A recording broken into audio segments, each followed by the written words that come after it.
प्रमाण प्रैक्टिकल है। आप बैठे हो सभी लोग, कितने अनमैरिड बच्चे यहां पर बैठे हैं? हाथ उठा। में अनमैरिड बच्चे हाथ उठा, ऊंचा करो ना, कैमरे में आना चाहिए, लोगों को लगेगा कोई नहीं है वहां। ऊपर करो।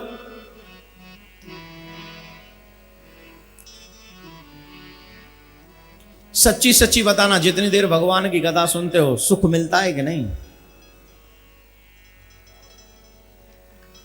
मिलता है तो ऐसे करो, नहीं मिलता है तो ऐसे करो। ऊपर ही रखो ना हाथ, आना चाहिए, लोगों को पता चलना चाहिए आता है कि नहीं। ऐसे करो। मिलता है ना? और ये वो सुख है जो अरबों पतियों को उनके बहुत आलीशान शयन कक्ष में नहीं मिलता, जो हमको और आपको जमीन पर बैठकर परमात्मा के चरितामृत अपने श्रवणों से श्रवण करके या जमीन पे बैठे बैठे आ जाए।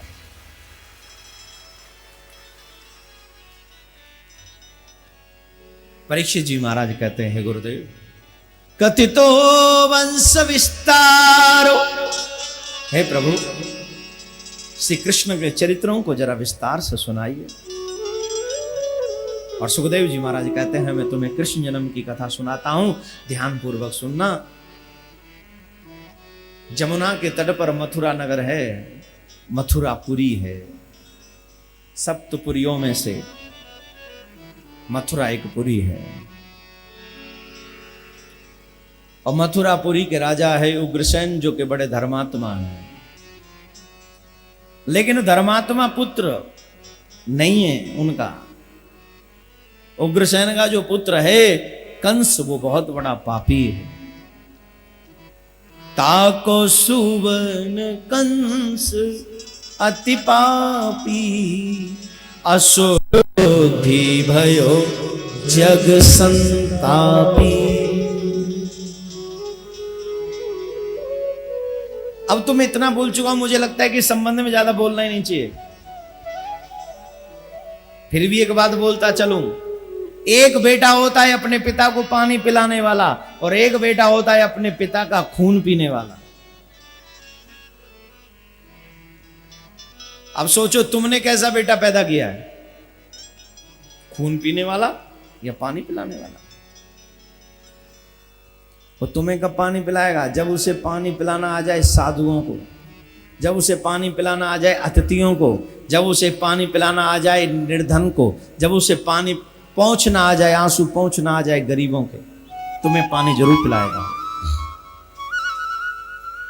और अगर वो करता है तो बड़े होके वो तुम्हारा खून ही पिएगा।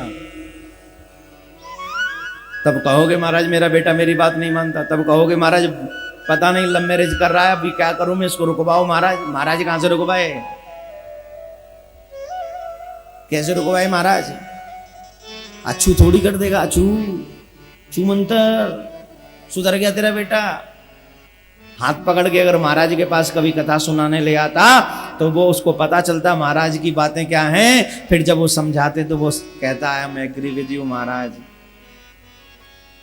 आई डू व्हाट यू से, मैं वही करूंगा जो आप कहोगे। क्यों? क्योंकि उसने महाराज की कथा पहले सुनी है। हमारे शास्त्र कहते हैं साधु ब्राह्मण की बात मान लोगे तो कल्याण होगा। ये बात उसे समझ में आ जाती तो वो तेरा बेटा चाहे तेरी न मानता पर महाराज की मानता। और जब अब तो तेरी नहीं मानेगा, महाराज की क्या खाक मानेगा? अब नहीं मानेगा वो किसी की। क्यों? बोले गलती तो तेरी हो गई, बचपन से तू उसका हाथ पकड़ के कथा में लेके नहीं गया भाई। गुनहगार तू है, बच्चा नहीं।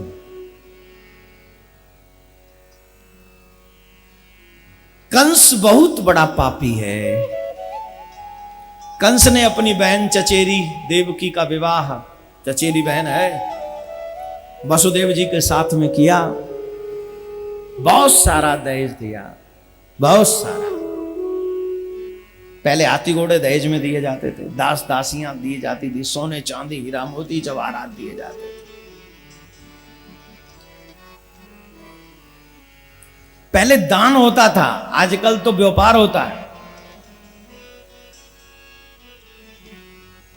आजकल शादी करने जाओ तो पहले ही प्रॉप होता है, कितने में भाई बता, कितना लगाना है। इधर देखो ना मेरी तरफ, हैं, होता ना। अच्छा कितना लगाना है शादी में? साहब हमने तो इच्छा करी थी 50 लाख। देख लो 50 लाख में, 50 लाख में कोई लड़के मिलते हैं? ऐसे समझो जैसे ज्वेलर्स की दुकान पे डायमंड की वो अंगूठी खरीदे हुए गए हो। 25,000 रुपया तोला है, इसमें मेरी मेहनत अलग लगेगी। ऐसे लड़के मिलते हैं आजकल। संसार की बाजार में बच्चे भी बेच दिए जाते हैं मेरे भाई बहन, बच्चे भी बेच दिए जाते हैं। अगर मेरे कृष्णा से प्यार करते हो, गोविंद से प्यार करते हो, भगवान से प्यार करते हो, धर्म से प्यार करते हो, तो कसम खाओ कि मेरे बेटे की शादी जब मैं करूंगा तो कोई दहेज वहेज की बात मैं नहीं करूंगा। अच्छी बेटी की तलाश करूंगा, अच्छी बेटी होगी तो मैं उसे स्वीकार करूंगा। दहेज के नाम पर न जाने से भारत की कितनी जवान बेटियों को, बहन बेटियों को दुख झेलना पड़ता है। छोड़ो, समझ लो तो अच्छी बात है। लेकिन मार्ग में देववाणी हुई कि तेरी बहन का जो 8वां पुत्र होगा वो तेरा काल होगा। ये जो लोग होते हैं ना, जो बलवान लोग होते हैं, जरा मोटी बुद्धि के होते हैं, सोचा देवकी कोई मार दे। देवकी का पुत्र कहां से होगा? खड़ग निकाली, मारने लगे। वसुदेव जी ने रोका, उग्रसेन जी आ गए। ये सब कथाएं आपने सुनी है, और ये कथाओं के माध्यम से वसुदेव जी को भी, देवकी को भी कारागार में बंदी बना लिया गया और उग्रसेन से राज्य छीन लिया, स्वयं राजा बन बैठा। और 6 पुत्रों को देवकी के जन्म लेते ही मार दिया। 8वें कौन है? जोर से बोलिए। हमारे कन्हैया की बारी है। अब कन्हैया आने वाले हैं, और जब कृष्ण आने वाले हैं तो देवता लोग आकाश में पहुंचे और धुंध भी बजाने लगे और गोविंद की स्तुति करने लगे। सत्यम व्रतम सत्यम परमत्र सत्यम सत्य सियोनि निहतम च सत्य सत्य से सतमृत सत्य नेत्रम सत्यात्मकम त्वाम शरणम प्रपन्ना। 9 बार देवताओं ने यहां सत्य सत्य कहकर भगवान की स्तुति की है, वंदना की है। और अब कन्हैया की बारी आई, और जब कन्हैया प्रकट हुए तो शंकर चक्र गदा पद्म चतुर्भुजी रूप में प्रकट हुए हैं। बोलो कृष्ण कन्हैया नंद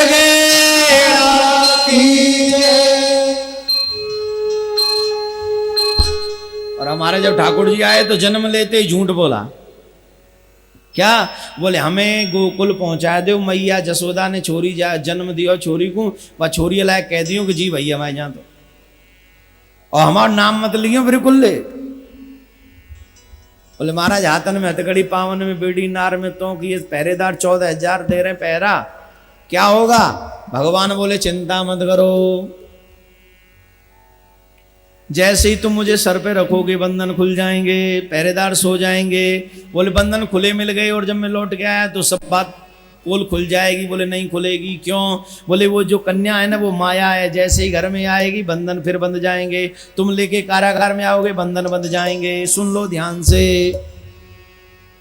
जब तक जीव माया के चक्कर में रहता है बंधन में बंधा रहता है, और जैसे ही जीव ईश्वर की शरणागति हो जाता है बंधन खुल जाते हैं। यहाँ पर कई लोग बंधनों की हथकड़ी तोड़ कर बैठे हुए हैं। एक जनी मेरे से कह रही थी महाराज मेरे पति बहुत मारते हैं, और हमसे कहते हैं तू रोज रोज कथा सुनने जाती है। कथा कहने वाला वही है, कथा जिसकी होती है वो वही है, और कथा कृष्ण की एक ही है। तू रोज रोज जगह जगह क्या सुनने जाती है? वो मारता है महाराज।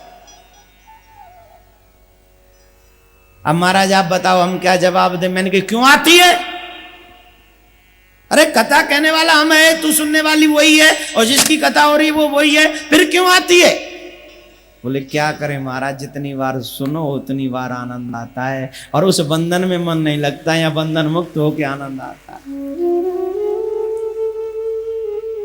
मिठाई तो बाजार में मिलेगी, बिस्तर में सोते सोते सोचो कि मिठाई मिल जाए तो कैसे मिलेगी?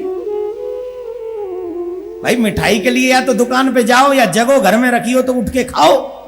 सोते सोते मिठाई थोड़ी खाई जाएगी। भगवान की कथा से बड़ी मिठास कहीं नहीं है, और इसके लिए निद्रा से उठना पड़ेगा, घर छोड़ना पड़ेगा, बंधन तोड़ने पड़ेंगे, फिर यहाँ आकर बैठ जाओ, फिर आनंद आएगा। श्रवणों से शुरू होगा, हृदय में उतर जाएगा, पांव तक पहुंच जाएगा, हाथों तक पहुंच जाएगा, और फिर तेरा मन पंछी ये बोले उड़े वृंदावन जाऊं, ब्रज की लता पताओं में राधे राधे। छोटा सा घर बना ले गोविंद की बस्ती में। ये आनंद कहाँ आएगा? सारे बंधन खुल के। यहाँ बहुत सारे लोग लड़ भिड़ के भाग आए, बोले तू धर्रा का धर्मशाला है, हमें ना रहे, हम तो जा रहे, तू चले और मऊले चले। ये कब होता है? बोले जब कृष्ण जीवन में आते हैं तो बंधन खुल जाते हैं, और जब माया जीवन में आती है तो बंधन। यहाँ पर ऐसे भी लोग बैठे हैं जिनका घर तो पास में है लेकिन आ नहीं पाते। क्यों नहीं आ पाते? बोले महाराज काम से फुर्सत नहीं है, महाराज घर में बहुत काम है, महाराज रिश्तेदार बहुत आ रहे हैं, महाराज ये आ रहे हैं। क्यों? बंधन बंधा हुआ है अभी तक, क्यों कटकवा लो? सही है ना? बंधन बहुत है भाई, थोड़े बहुत नहीं है, बहुत ज्यादा बंधन है। क्यों? बोले जब तक माया के चक्कर में रहोगे बंधन तुम्हें कभी फ्री नहीं होने देंगे। अंतिम सांस निकल जाएगी लेकिन बंधन नहीं खुलने वाले। और बंधन, ए बच्चे खड़े हो ना, तुम खड़े हो, तुम हाँ यू खड़े हो।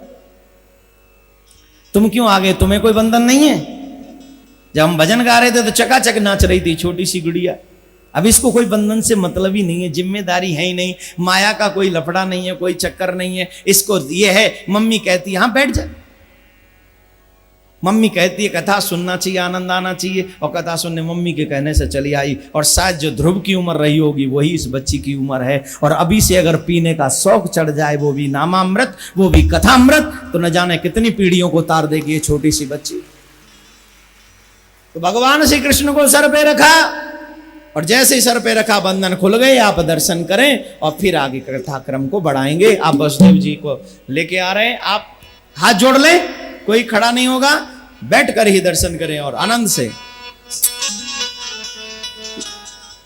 चढ़े आई जमुना अचक चढ़े आई जमुना,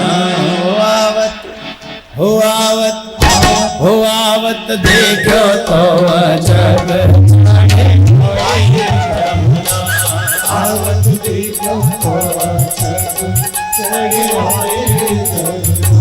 तो चढ़े आई जमुना अचक चढ़े आई जमुना, चढ़े आई जमुना अचक चढ़े आई